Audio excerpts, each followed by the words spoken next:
Welcome to another T-Rex Talk. Tonight we're going to be talking about the Why Everyone Needs an AR-15 YouTube video that we posted 10 or 11 days ago. Wanted to talk a little bit more about that video, kind of some of the reasoning behind it, why we made it, also how it's doing, and then address some of the comments that are on the video. So if you listen to the podcast, you've surely heard about this video. It's a video that features a whole bunch of historic firearms showing small arms development all the way up to the AR platform. And Ethan Yazel of ilovemuzzleloading.com kindly provided a whole bunch of those early firearms for us to demonstrate. And then he was on the podcast a couple of episodes ago. So if you're listening to this episode now, you probably heard that episode as well. And I'm going to assume that you also have watched the YouTube video, which is... let me just check here. Yeah, 30 minutes long. That feels like a very long video to me, but it was actually really hard to cut the script down to that length, because when you're talking about the history of firearms and you're talking about the 2022 assault weapons ban, there's just a lot of material to cover. And so this is by no means a complete and thorough explanation of all of the topics, but it is a nice 1,000-foot view. And essentially, the video is trying to address just a couple of points. Number one, the ridiculous idea that AR-15s, or perhaps weapons built on the AR platform, this idea that legislators, Democratic legislators and gun grabbers have, that the AR-15 is somehow uniquely classified as a weapon of war. And then other weapons of war from the past are classified as sporting arms. So talking about that idea, and then specifically going into the firearm features themselves that the assault weapons ban of 2022 wants to address, like pistol grips and flash hiders, and refuting the idea that those are uniquely military features that only belong on military rifles. So we posted this video on September 17th, and thanks to you guys, it did very well. It got a lot of views very quickly. It has, I think, a pretty catchy title. But the video itself is actually pretty boring. It is 30 minutes of just talking head, interspersed by some funny movie clips. So it actually got a lot more views than I expected. And the comments on the video were almost entirely positive for the first couple of days. I didn't read them all, but I skimmed through a bunch of them, looked at the top comments, and then occasionally came back and looked at the new comments just to kind of get an idea for who was watching the video. So the first several days, the video gained views very rapidly, and basically all the comments were positive. There's a little arguing about stuff here and there, but not about the thing that I expected. At one point in the video, I hold up a 20-inch AR-15, and the upper has a carry handle on it, and I talk about the M16. It's really, really obvious in the video that the weapon that I'm holding up is not, in fact, an M16. It is just an AR-15 with a 20-inch barrel and the carry handle. I expected my amateur firearm historians to be all over that not M16, but that actually never came up in the video. People were arguing a totally different AR-15 versus M16 thing, which we'll get into in a little bit. But anyhow, after several days of good, strong views and very positive comments, there was kind of a lull. But interestingly, it seems like viewership of this video has picked back up. It now has 720,000 views, which is a lot. By the time you listen to this podcast, it could very well be 750,000 people will have watched this video. And a lot of the more recent comments are actually very negative.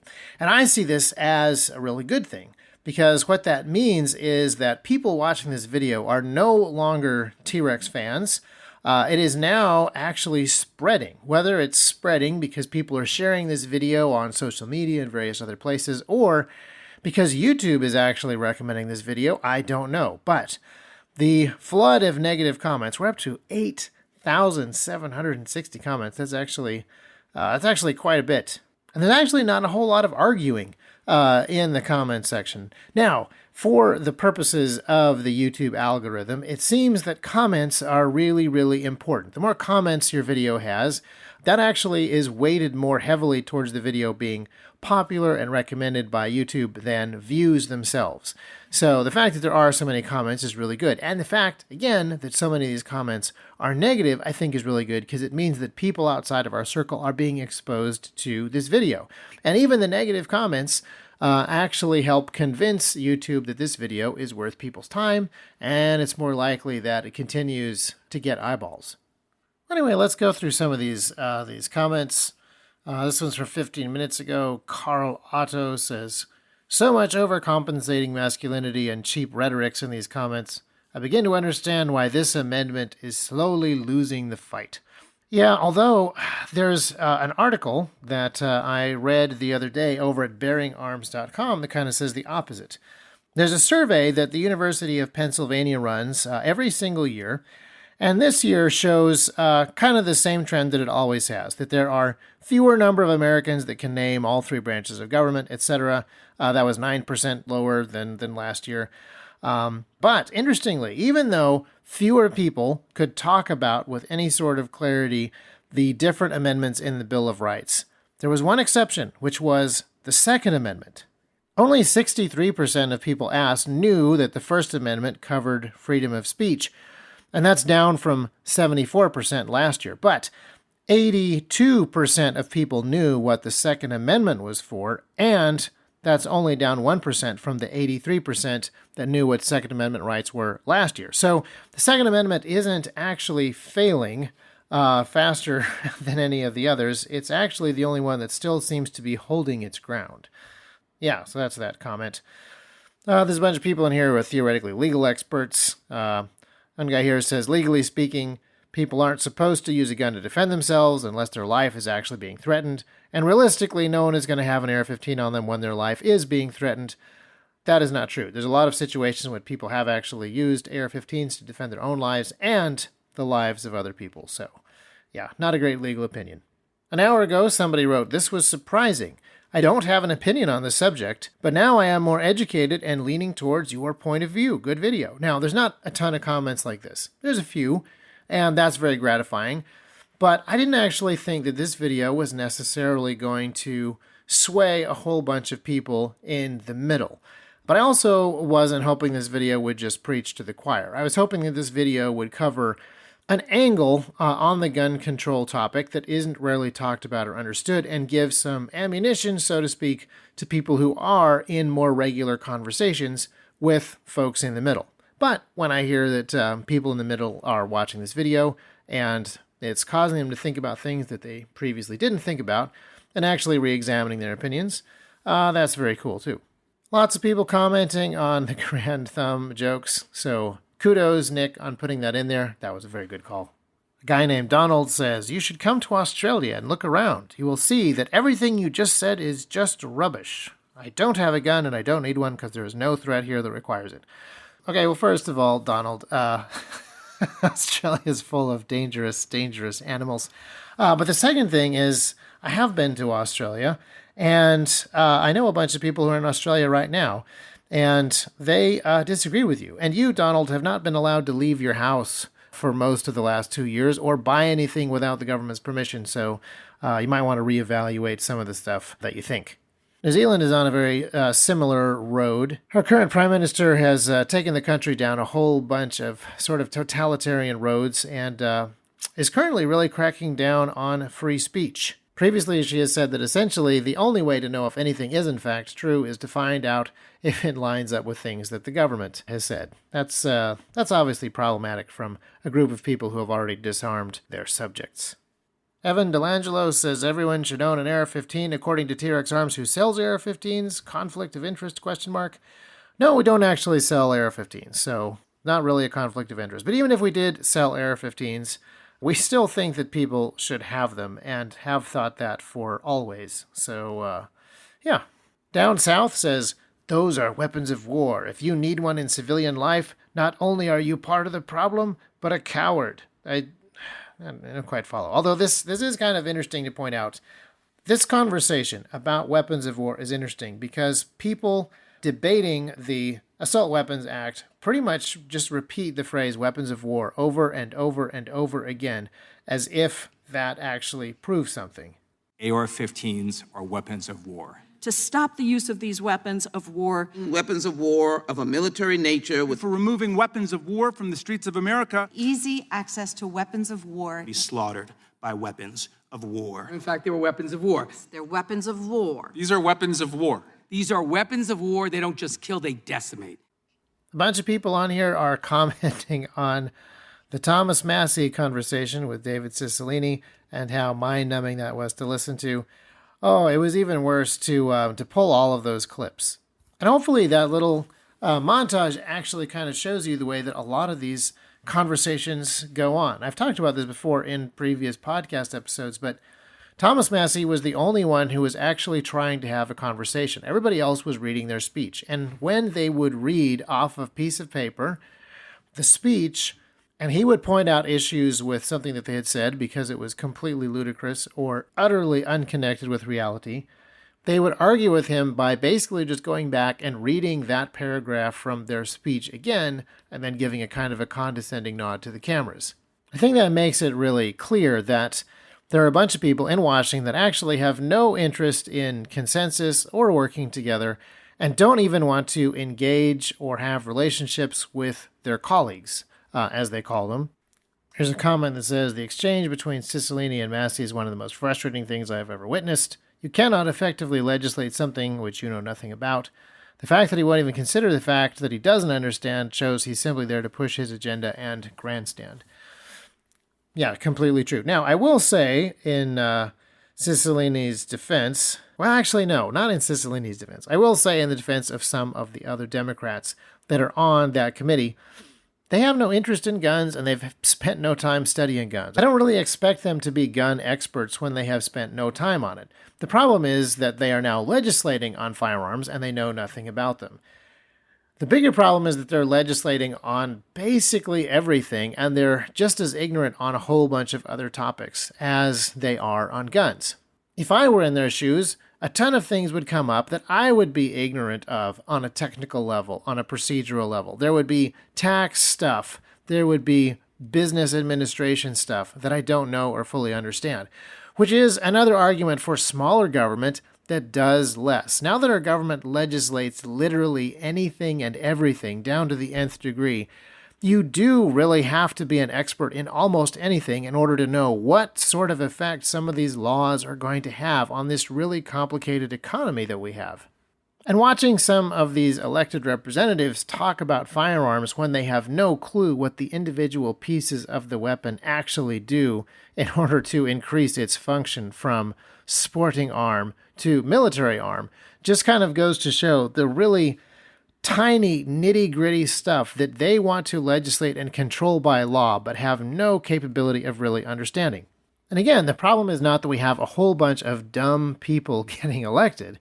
The problem is that there probably aren't smart enough people on the face of the earth to legislate all of the things that government now wants to have complete and total control over.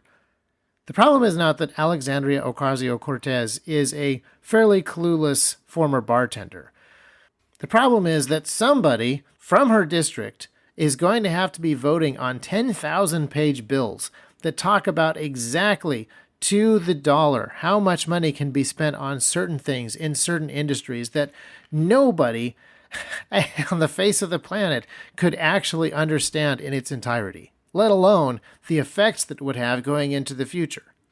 But yeah, hopefully this video, picking a relatively small topic that is being legislated on very broadly and very heavily, and talking about some of the actual history and the actual mechanical features behind the law, make it clear to people that, the folks up there often don't have the slightest idea what they're talking about, and then it becomes law. Now, speaking of ignorance, there are some mistakes in the video. There's a guy named Mark 2 days ago said, "Love the video, very informative, but just to clarify, the M1 Garand uses an 8-round N-block clip." Yes, an actual clip, not a magazine. That's an excellent point, Mark. I missed the opportunity to talk about clips. Very next comment from a guy named Alan who says, "My father fought in World War II and told me that most, if not all, of the frontline soldiers were carrying 12-gauge shotguns. That one is actually not true. Jordan Wierzinski says, you can even argue that the M4A1, currently in service with the Army Infantry, is behind civilian rifles since it lacks a free float rail, has inferior ergonomics, lacks QD sling attachment, lacks quick attach suppressor mount, is issued with optics from the early 2000s, etc., etc., etc. Yeah, as many people have pointed out, civilians are not only ahead of adoption of certain military technology, but often they're far ahead on some of the trends with attachments and things as well. Now, I'm going to kind of push back a little bit on the optics. Some of the ACOG optics from the past are just phenomenal, fantastic optics that have held up really, really well. But there are a whole bunch of really interesting trends that are definitely ahead of the curve in the civilian space. And then there's this whole conversation about military spec. People that don't understand how the military does things think military spec is a very high level of quality. Nobody ever says that about military spec food, though. And people that have some experience with military spec equipment understand that it's actually the lowest bar that the lowest bidder was able to hit. Going back to one of the main talking points of gun control advocates, in addition to calling AR-15s weapons of war, weapons of war, weapons of war, they talk about, several times they'll use this soundbite, a weapon of war, comma, created to kill as many people as possible in the shortest amount of time possible, which isn't really true of any infantry weapons, maybe some indirect fire ones. That is a true statement for very large munitions. But infantry rifles are not created to kill as many people as possible in the shortest amount of time possible. Technically, they are created to work in as many environments as possible, with as wide a range of riflemen as possible, and cost as little as possible, and provide as many government grants to the constituents of people on the military acquisition committees as possible. That's technically what those weapons of war are trying to accomplish. Vincenzo DiMarco says, I'm new to this channel. I've never heard someone talk so much so fast. Oh, yeah, he is new to the channel. I think I'm the slowest talking person on here. A bunch of people who think that I am Lucas's dad. A bunch of people who think that I am Lucas and I have aged like old milk. A number of people are mentioning this Sturmgewehr 43, 44, why that was not mentioned, because that was a fairly interesting and important development point. And depending on who you read, either extremely important for the development of the AK-47 or basically entirely responsible for the development of the AK-47. The main reason that it wasn't on the table was we didn't have one. But the main reason we didn't go down the rabbit hole of talking about it was we stuck to major platforms. That was a really important innovation, but it was never a major military weapon of war, per se. It was not widely used or distributed. It came along late enough in the war that it was able to prove its excellence, but it wasn't a major platform. The best thing to do was to go straight to the AK-47, its descendant, which was a major platform, obviously. And obviously, the AK-47 is the one where we really get into state-developed and state-owned rifles and talk about genocide. An earlier version of the script talked about some different other weapons and spent a fair amount of time talking about bullets, because there were a bunch of developments that actually go along with the projectiles, cartridges, but even just the projectiles themselves, the fact that hollow base bullets completely change the speed advantage that smoothbores give you, and everything is a rifle after that. That was something that didn't really fit in the video. Very glad, as I'm scrolling through these comments, to see people from Romania and actually a number of other Australians who actually understand the importance of firearm ownership and are sad that firearm freedoms in Australia have been lost. Yeah, more Europeans appreciating the video and wishing that they had more firearm freedoms. Here's an interesting one. A guy with a Cyrillic username says, I joined the club of AR-15 owners by buying one in Ukraine. Truly great system.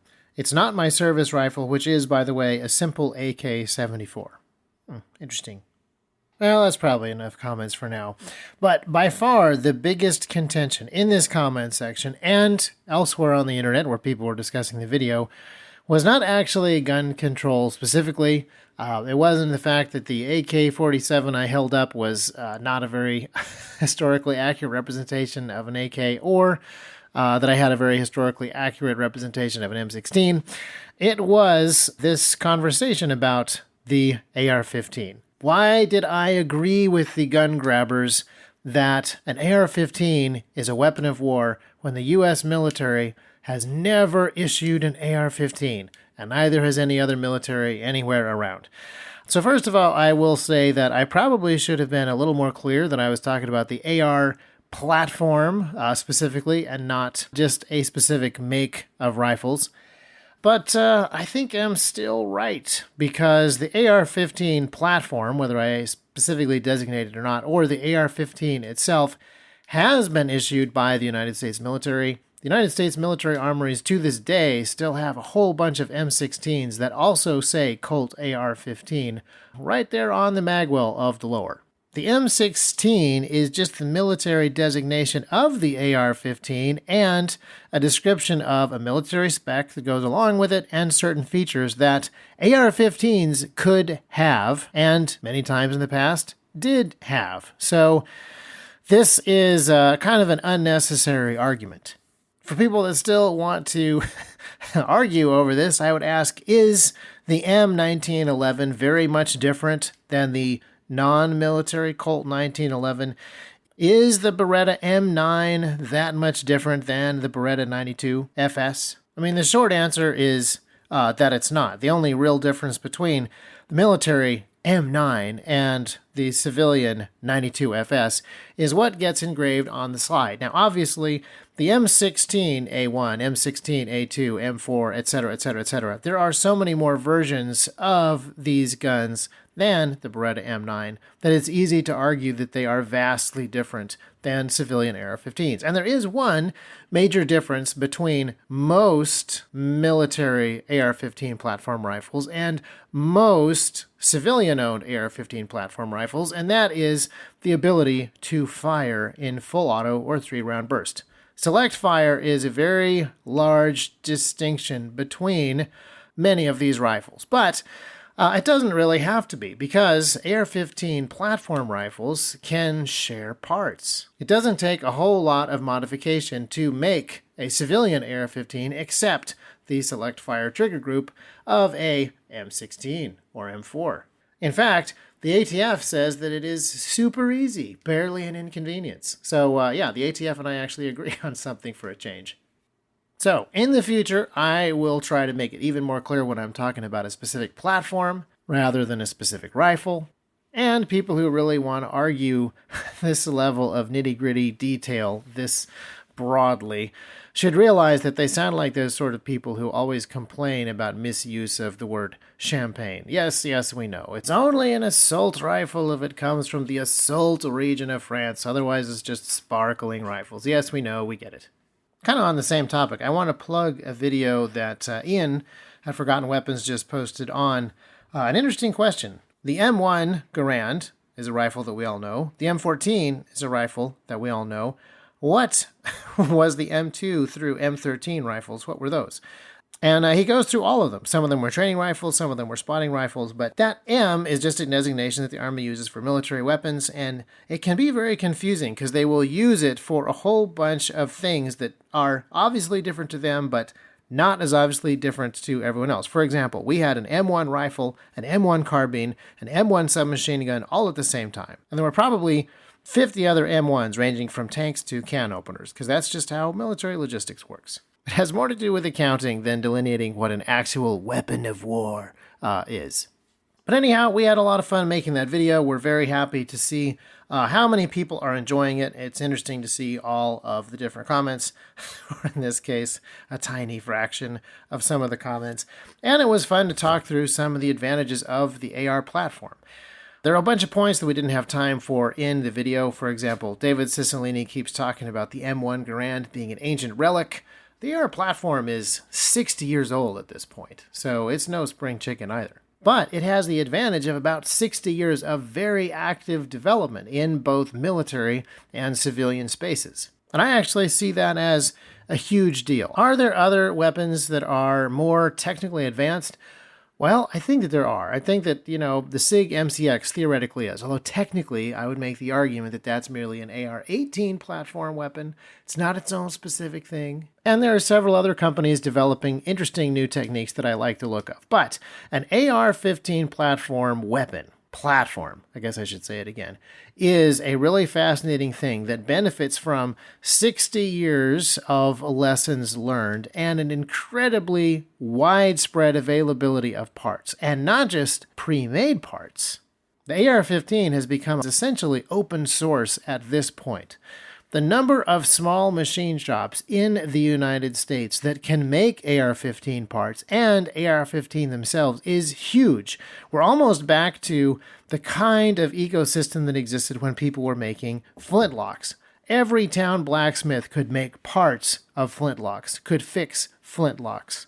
And that's where we are today with the AR-15. The huge adoption rates and modularity puts it in a very similar category. It's an incredibly American rifle, not just because it was invented here, not just because it was first fielded by American troops, not just because such a gigantic percentage of the American population has chosen to own one, but because such a huge percentage of America's productive capability can, at the drop of a hat, make AR-15 parts and complete AR-15s. That is a huge deal, and it's a huge selling point for those of you that think about the AR-15 rifle, not just as a singular rifle, but as a platform, as a total weapon system. And so, I will leave you with another montage of American politicians trying to talk about the AR-15 platform.